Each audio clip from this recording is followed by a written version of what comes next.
বিনা বেতনে ৪০ বছর ধরে পাঠদান করে চলেছেন স্বতন্ত্র ইবতেদায়ী মাদ্রাসার শিক্ষকরা। এরপরেও সরকারের পক্ষ থেকে কোনো সুযোগ সুবিধা মিলছে না তাদের।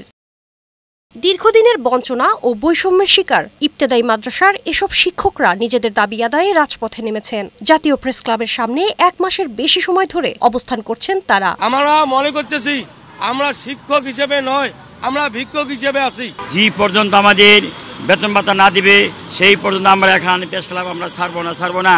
ধর্মীয় প্রতিষ্ঠান বলেই সরকার কোনো সুযোগ সুবিধা দিচ্ছে না, এমন অভিযোগ শিক্ষকদের। যতদিন না পর্যন্ত আমাদের এই দাবি দেওয়া পূর্ণ না হচ্ছে ততক্ষণ পর্যন্ত আমরা মাঠ ছেড়ে যাব না।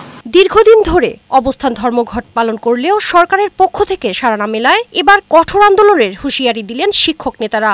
আগামী সপ্তাহে শিক্ষা মন্ত্রণালয় ও শিক্ষা উপদেষ্টার বাসভবন ঘেরাও সহ নানা কর্মসূচি পালন করা হবে বলে জানান তারা।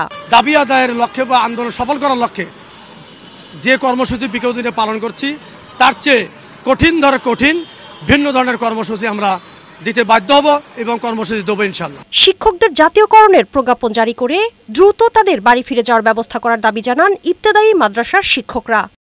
শারমিন রিমি, বৈশাখী সংবাদ, ঢাকা।